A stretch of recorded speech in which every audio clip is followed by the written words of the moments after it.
të kjo puna, se e kam vrarë mendjen shumë për këtë, dhe është një gjë që ndoshta kërkon shpjegim që unë s'ja jap dot.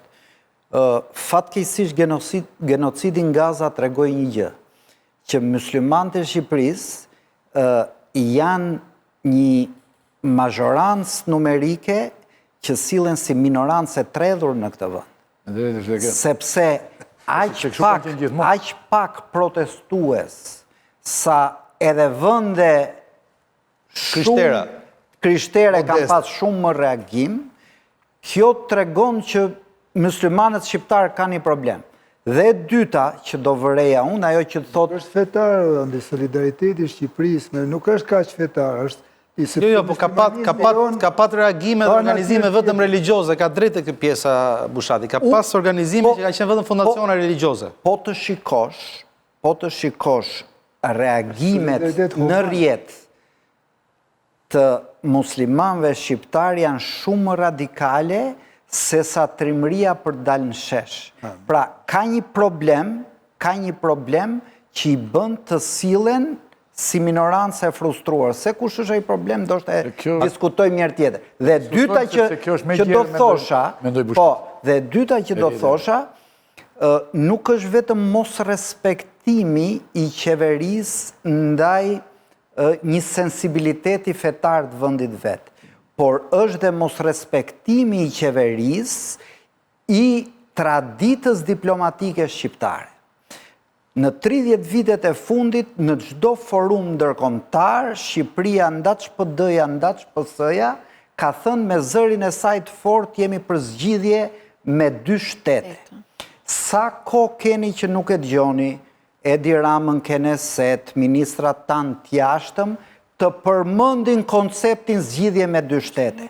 Pra ne kemi kaluar nga një tradit në një politik personale diplomatike. Sot Edi Ramës, për marrëdhënie që do të vendosi me Trumpin, për marrëdhëniet që ka vendos me Netanyahu, nuk i leverdis më këto fjalesh. Dhe këto fjalesh është dukur nga fjalori diplomacisë shqiptare. Qëndrimi diplomatik i Shqipërisë ka qenë prej shumë vitesh, zgjidhje me 2 shtete. Tash këtë zgjidhje me 2 shtete edhe në parlamentin e Izraelit dëgjuam të çfaqur nga goja e kryeministrit. Po, zgjidhje me 2 shtete. Me 2 shtete që kështu nuk mund ta mohojmë që diplomacisë shqiptare, që Shqipëria është një vend... të ri, unë e kam parë me shumë... është diplomacia shqiptare promovon pikërisht zgjidhjen me 2 shtete. Dhe ka qenë prej kohësh, po dhe po ta lexojmë mbetet edhe në fjalim kjo gjë ishte. E tha në fund pak para se Ka pra e tha atë. Një pyetje që mund të vijon të mbetet si një, si thua, që është mbi tort. Të mbetet si një shpatë e varur, është kjo, politikisht. Nëse BE do të përpiqet të mbajë distancë nga ky projekt, jo vetëm nga projekti, po dhe ky projekt varet nga të gjitha, nga distanca e madhe, ku Trump përgjithsisht e ka refuzuar Bashkimin Evropian, a mund të jetë problematike kjo zgjedhje që ne kemi bërë për integrimin në ditët që vijnë? Kjo majoranci ka fituar zgjedhjet me kartën e integrimit në Bashkimin Evropian. Këto zgjedhje.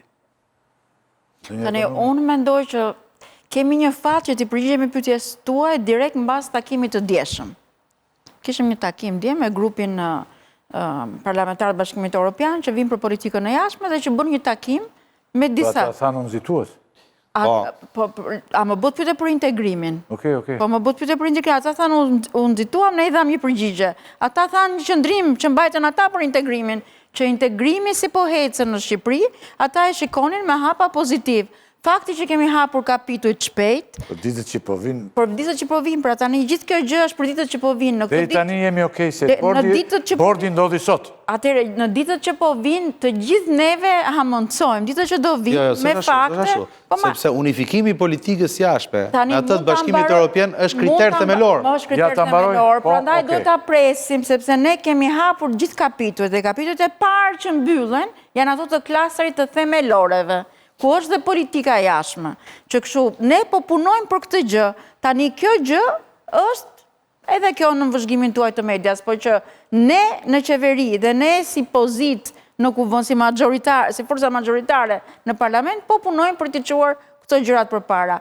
Ato vlerësuan pikërisht të faktin që u hapun kapitoj shpirt, që po luftojmë për të siguruar reforma në drejtësi, që po bëjmë avancim të mirë për të drejtat e njeriut, që po bëjmë avancim të mirë për reformën zgjedhore, që po bëjmë avancim të mirë për reformat e tjera. Çështja Ballukut, test për reformën, kjo ishte thelbi. Çështja Ballukut është testi juaj për reformën. Mund t'ju jap edhe përgjigje. Ju e keni humbur deri tani. Nuk e kemi humbur atë deri tani, sepse për neve kryefjala është reforma në drejtësi. Dhe është nga ato reformat që është e pakthyeshme. Kemi marrë përsipër të mbajmë çdo kosto për reformën në drejtësi, sepse i dim që nuk i takon kësaj magjorance, po i takon shqiptarëve, edhe për tek kësaj magjorance. Dhe i kemi ndarë shumë mirë funksionin me individin që në kryeterës. Funksioni dhe individi janë dy gjëra të ndara. Që kështu edhe për këtë gjë... Si funksioni dhe individi? Po, funksioni dhe individi... Kur vjet njeriu i veshur me pushtet, përcaktohet si funksion?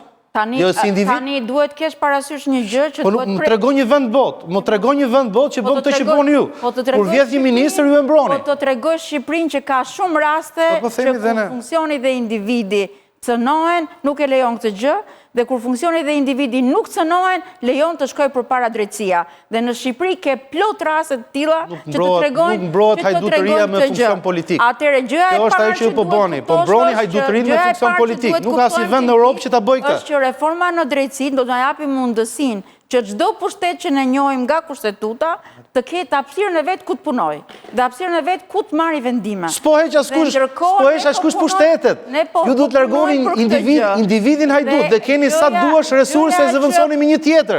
Hapini rrugë hetimit, ai mund dalin krejtësisht pa faqe, dhe shumë mirë. Po ideja hipokrite, një minutë, ideja hipokrite që po mblokoni qeverinë, sepse po hetoni një ministër, kjo është hipokrite dhe kjo është e poshtës, kjo është mbrojtje. Zotri, hape krahun, mbaroj, lehet hetohet ministri dhe zëvendësohet përkohësisht, zotri. Ky është pushteti ndar. Ti nuk mund të kushtosh çdo drejtësi. Letemi te kjo pyetje, ju lutem. Do me thënë, vështirësia dhe kriza me mund të vi bushat me fare pak fjalë. Kriza me BE-n, nëse se vazhdon kjo? Po, në optikën time, se shumë shpejt për të vënë bast, që të kesh një krizë me BE-n, duhet që BE-ja të ketë një qëndrim të kristalizuar. Në lidhje me bordën e paqes. Ata Ungarin dhe Bullgarin i kishin aty. Ata komisioneren europiane e kishin aty. Pavarësisht se Franca, për shembull, e goditi prezencën e komisioneres e tjerë. Po, ne nuk jemi në kushtet kur BE-ja ka një qëndrim të kristalizuar dhe pastaj detyron kandidatët që duan të aderojnë me qëndrimin e vetë. BE-ja është shumë lëmsh në këtë pikë. Jam dakord, lidhje me pjesëmarrjen në bordin e paqes nuk ka asnjë kosto, e tham, edhe për këtë arsye që Bashkimi Evropian nuk ka një qëndrim zyrtar. Çdo vend, vendet antar, jo vendet kandidate që janë të lira të marrin një vendim.